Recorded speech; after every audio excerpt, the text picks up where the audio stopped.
मेरे ज्योतिष के YouTube चैनल ज्योतिष ज्ञान गंगा पर आपका स्वागत है। मैं हूं आचार्य महेंद्र।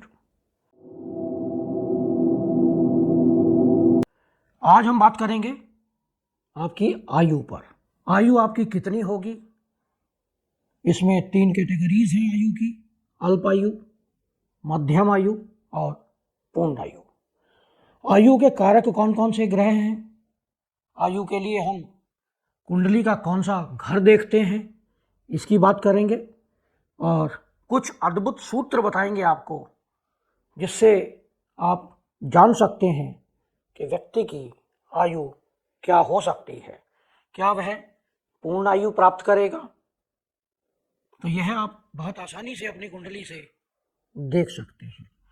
चर्चा शुरू करने से पहले आपसे अनुरोध है कि मेरे इस YouTube चैनल को आप सब्सक्राइब करें, नोटिफिकेशन बेल को अवश्य दबाएं, जिससे आने वाले सभी वीडियो आपको मिलते रहें।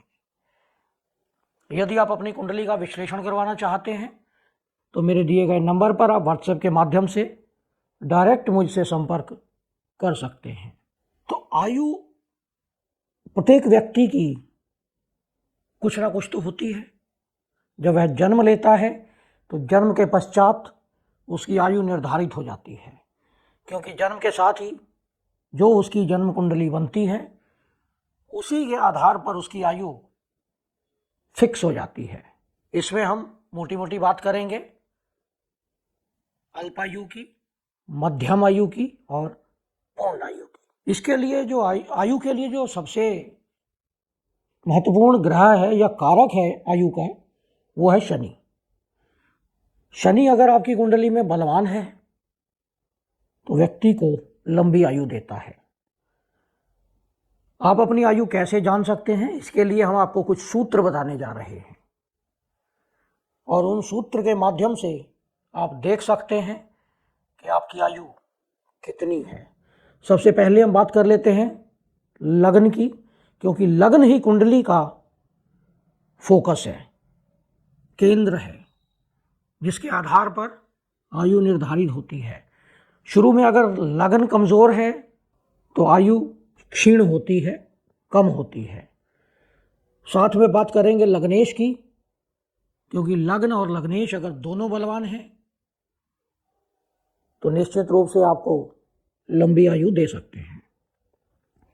अगर लग्नेश लग्न में हो, चतुर्थ भाव में हो, पंचम में, सप्तम में, नवम में या दशम में, यानी लग्नेश अगर केंद्र या त्रिकोण में है तो यकीनन आपको लंबी आयु देता है।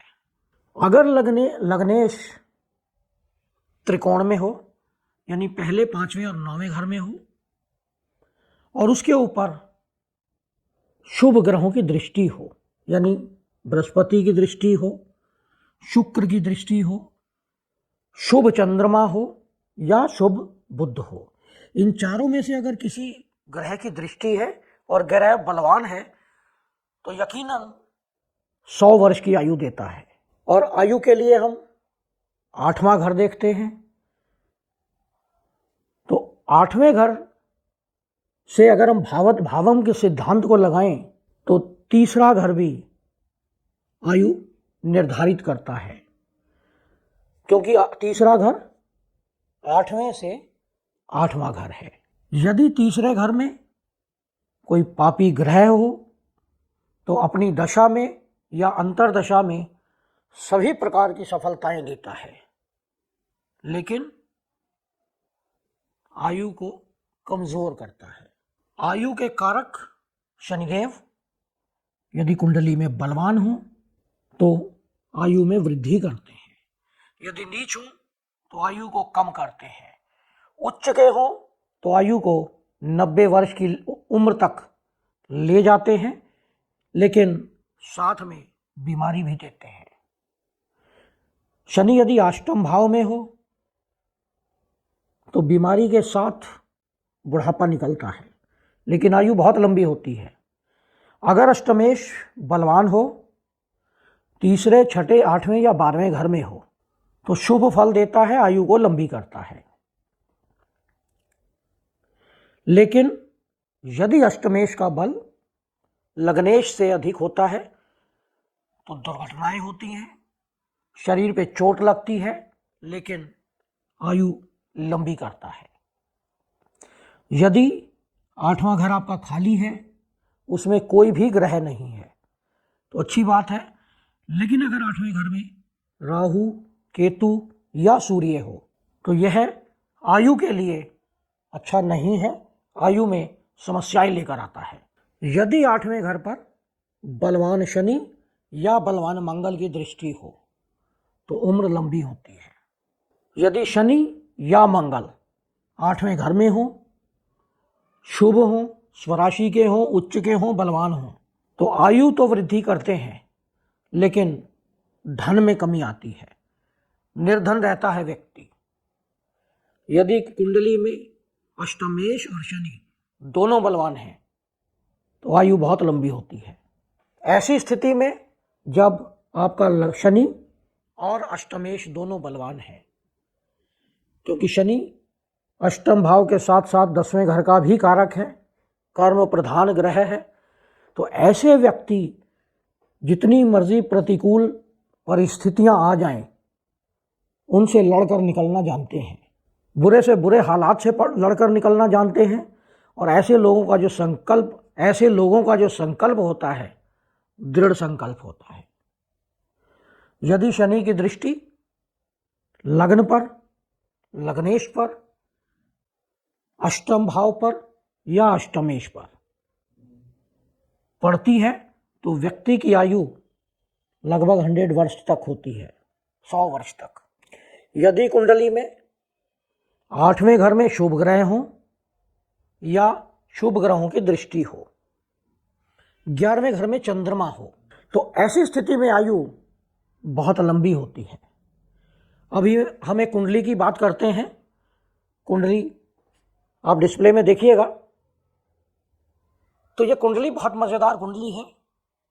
सरकार में बहुत उच्च पद से सेवानिवृत्त हुए हैं ये, और हेल्थ वाइज अगर हम बात करें तो बहुत अच्छी हेल्थ है, और जीवन में इन्होंने डॉक्टर की आज तक शक्ल तक नहीं देखी है।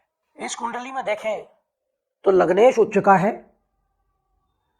सूर्य और चंद्रमा पर कोई भी पाप प्रभाव नहीं है। अभी हमने जैसे बात की, चंद्रमा 11वें घर में है और 8वें घर में शुभ ग्रह है। सारे पापी ग्रह केंद्र में हैं, यानी शनि और केतु।